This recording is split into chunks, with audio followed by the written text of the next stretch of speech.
حکیم الامت حضرت مولانا اشرف علی تھانوی رحمۃ اللہ علیہ کے ایک مرید تھے۔ انہوں نے حضرت کو خط لکھا۔ خط یہ لکھا کہ حضرت میرے اندر غصہ بہت زیادہ ہو رہا ہے اور میری طبیعت میں غصے سے متعلق زیادتی پائی جاتی ہے، آپ بتائیے میں کیا کروں، بڑا پریشان ہوں۔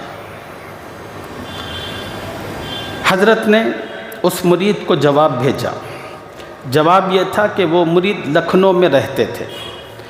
حضرت نے کہا کہ تم لکھنؤ کے اندر تمہارے اپنے پاس ایک مولانا ہے جن کا نام ہے مولانا محمد حسن صاحب، ان کی مجلسوں میں آتے جاتے رہو، ان کے پاس بیٹھے رہو،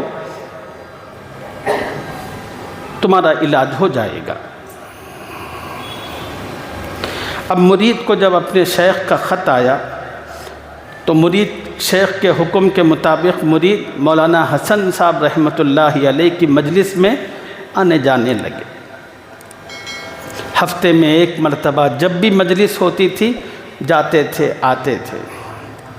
پھر 1-2 مہینے ہوئے، اس مرید نے پھر اپنے شیخ کو خط لکھا۔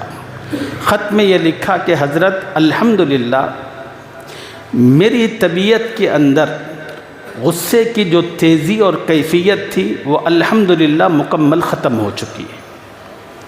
اب میرا مزاج بالکل نارمل ہے، غصہ زیادہ اب نہیں آتا، بالکل اچھے طریقے پر ہوں۔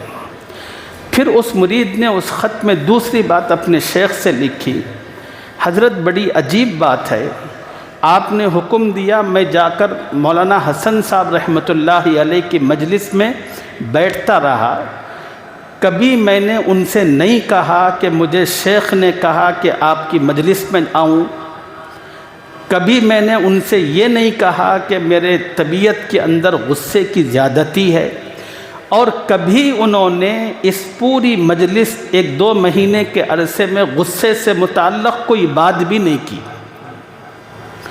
میری سمجھ میں یہ نہیں آتا کہ یہ میرے اندر کا غصہ نارمل حالت پر کیسے آیا۔ تو حضرت تھانوی رحمۃ اللہ علیہ نے اپنے مرید کو پھر جواب لکھا۔ حضرت نے فرمایا کہ دیکھو، جب تم نے مجھے خط لکھا کہ تمہاری طبیعت کے اندر غصہ زیادہ ہے تو میں نے مولانا محمد حسن صاحب کی مجلس میں تمہیں جانے کا حکم دیا۔ مولانا محمد حسن صاحب بڑے حلیم الطبع اور بڑے غصے پر کنٹرول اور قابو کرنے والے انسان ہیں، ناگوار باتوں پر درگزر کرنے والے آدمی ہیں۔ میں نے کہا کہ تم جاؤ، اور تم گئے اور جا کر ان کی مجلس میں میرے حکم کے مطابق پابندی کے ساتھ بیٹھتے رہے، تو اس کا نتیجہ یہ ہوا کہ ان کی جو صفت تھی غصے پر کنٹرول کرنا، اللہ نے وہ صفت ان کے دل کی تمہارے اندر منتقل فرما دی۔